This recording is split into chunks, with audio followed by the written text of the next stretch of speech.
If you look right in here, that volume imbalance, yes, we had this run up here to the new week opening gap, not the present new week opening gap, but an old new week opening gap. Hit that as resistance, and then where did the body stop? Below the volume imbalance. This candle here, we opened, we rallied up again. So we crossed over this volume imbalance 2 other times, but there's no body laid across it. So as long as there's no body laid across it, this will always act like a magnet. Okay, so there's a little secret for you from my volume imbalance concept. So I'm watching that. Do we go up here to lay down a body across this range? And let me show you what I mean by that.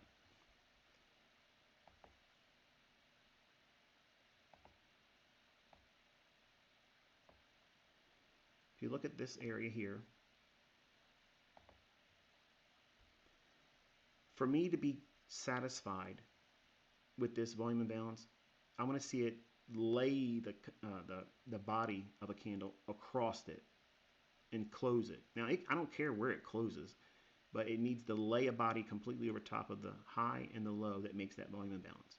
See how we wicked right up into it here, and then the reaction off of that? It's sensitive to it. But I want to see it lay a body across that range, that little orange shaded area.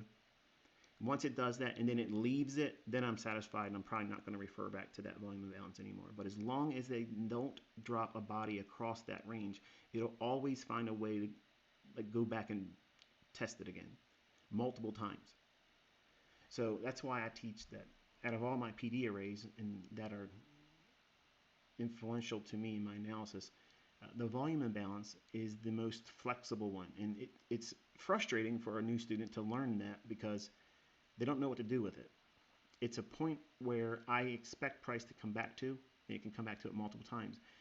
When I'm done with it is when it lays a body across it, and then we move away from it. Then I will no longer keep it on my chart.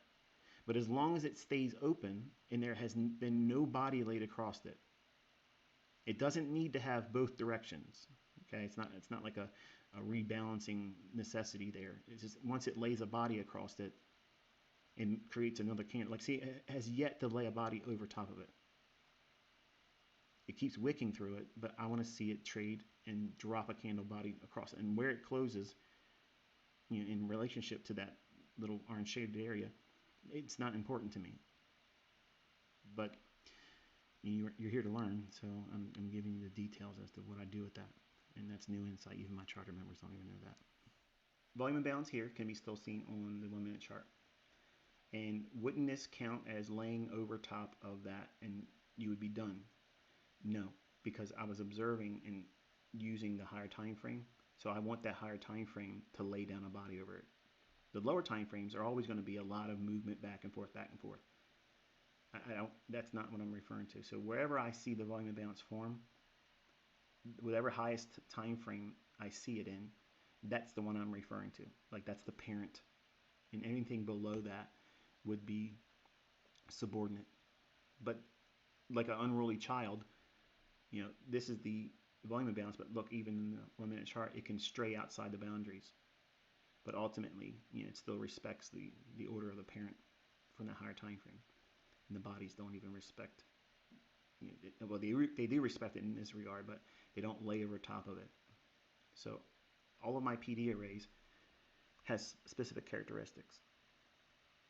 And if you don't know what they are, you can't teach them, which is, again, why I get upset when people out here trying to do it, and it's nerve-wracking. All right, so now we have that candle laid across it now. So now I'm done with the volume imbalance. I would not even refer to it anymore because it's done laid down a candle over top of it.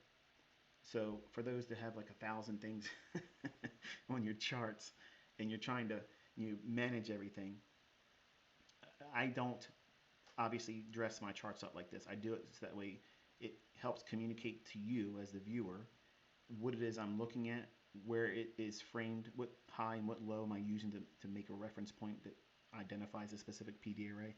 Now because we had that body laid across it, that completes and satisfies my interest in that. So I'm not interested anymore on this volume imbalance. It can be removed from my chart. So I'm not interested into it, and it no longer.